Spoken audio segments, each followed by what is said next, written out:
Yo, what's up YouTube? My name is Nato, and today I'll be explaining two important types of receptors that cells use to receive signals, the transmembrane receptors and intracellular receptors. Alright, let's begin with our first one right here. We're going to be talking about the transmembrane receptors. So as you can see, I built this little redstone contraption. It's not that good because I literally just started, but hey, who cares? So first, let's talk about what a receptor is.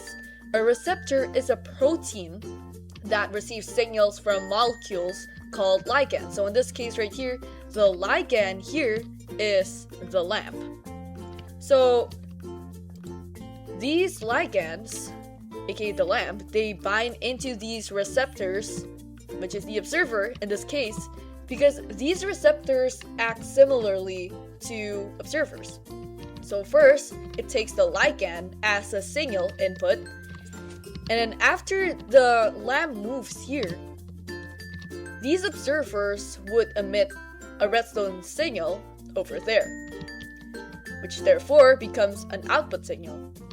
And then right after the signal is sent, you can see how the redstone moves. We got these repeaters right here. So what does this repeater do? Oh wait, I forgot to tell you, but this is the cell membrane, so the receptor is attached at the cell membrane, and this yellow area here is the inside of the cell membrane.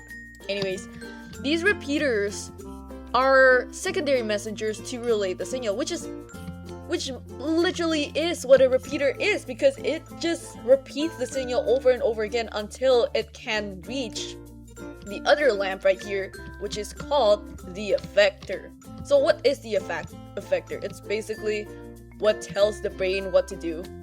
And something important to note is that it's inactive unless the second messengers right here binds into it. So instead of seeing these second messengers as something static, is that what you call it? Yeah.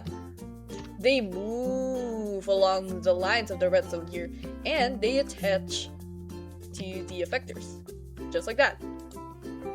Now let's move on to the second kind of receptors, the intracellular receptors. So unlike the transmembrane receptors, the ligand, in this case the redstone here, is able to go through the cell membrane and into the cell, as you can see right here.